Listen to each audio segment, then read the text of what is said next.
Assalamualaikum warahmatullahi wabarakatuh. Perkenalkan, nama saya Ismail dari Prodi Teknik Industri semester 3 Universitas Yudharta Pasuruan. Saya di sini akan menjawab soal UAS Kimia Industri yang terdiri dari 5 soal. Nah, langsung saja kita ke soal yang pertama. Oke, soal yang nomor 1. Jelaskan prinsip dalam pemisahan produk minyak bumi sehingga dapat diperoleh produk akhir berupa aftur, bensin, dan lilin.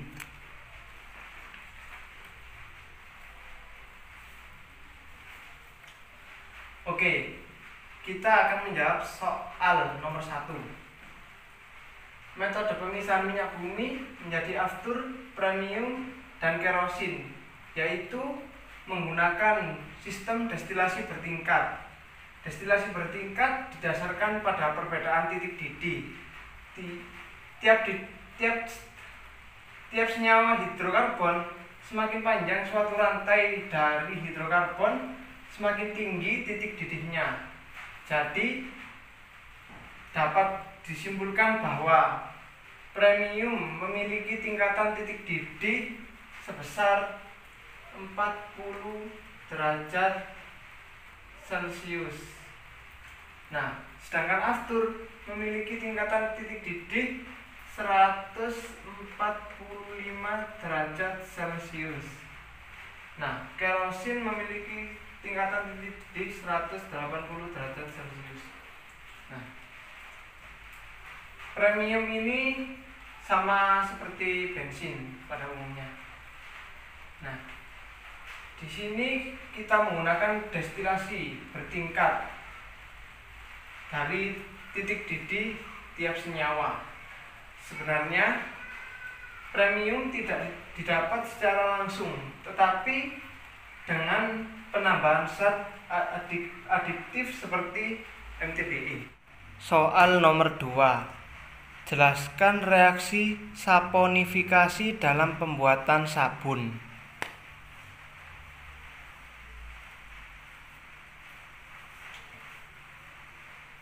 Oke, kita akan menjawab soal nomor 2. Saponifikasi adalah reaksi hidrolisis asam lemak oleh adanya basa kuat.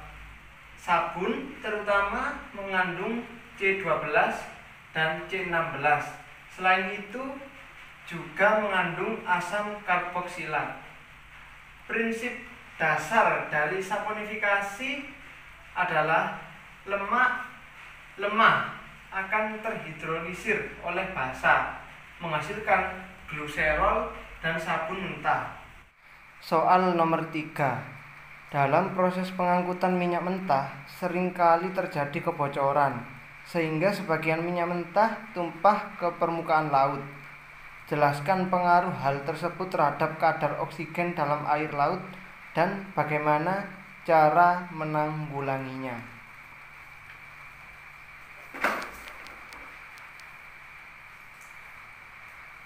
Oke, jawaban untuk soal yang nomor 3. Dampak dari kebocoran minyak terhadap permukaan laut. Yang pertama, mengakibatkan kerusakan ekosistem. Yang kedua, pencemaran lingkungan. Maksud dari pencemaran lingkungan di sini adalah pencemaran lingkungan pada laut.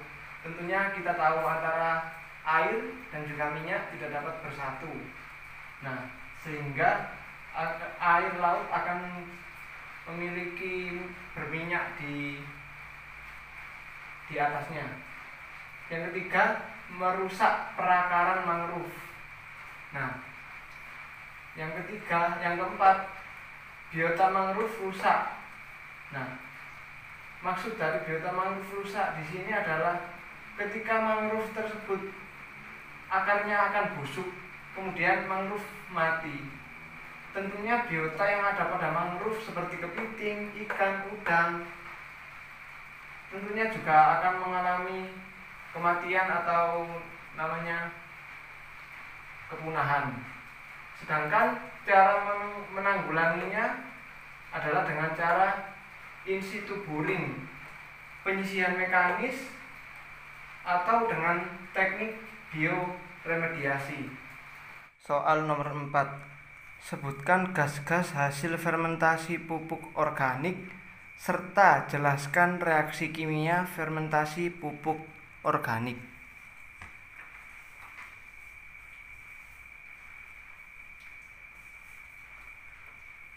Oke, jawaban dari soal nomor 4. Gas hasil fermentasi pupuk organik antara lain gas metan atau CH4, karbon dioksida atau CO2, nitrogen atau N2, hidrogen H2, karbon monoksida CO2, oksigen O2, serta hidrogen sulfida H2. Terjadi reaksi kimia menjadi biogas. Biogas sendiri terdiri dari gas metan CH4, kemudian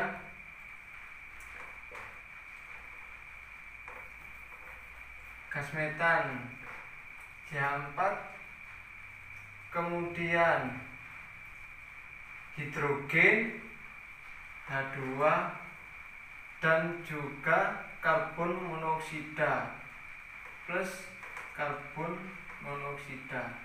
Nah, di sini terjadi fermentasi. Nah, kemudian ini disatukan menjadi CH6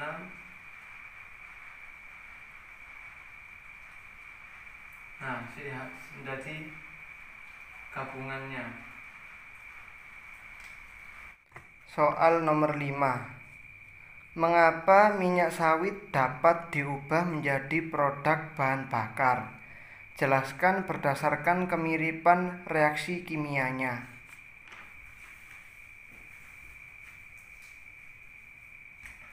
Oke, kita menjawab soal yang nomor 5.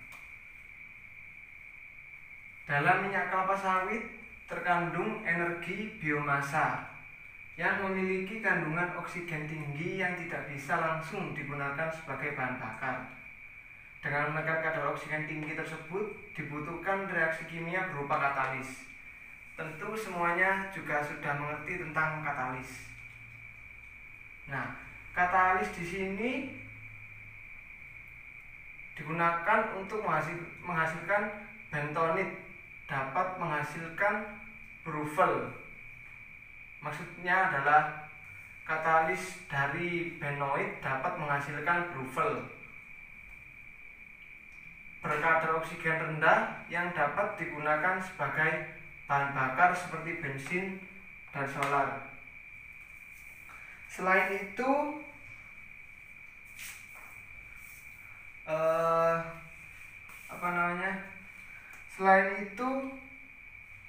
minyak sawit merupakan sumber energi yang dapat diperbarui.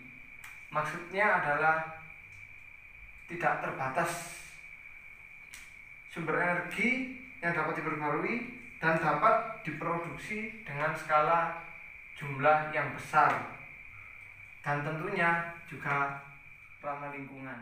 Sekian.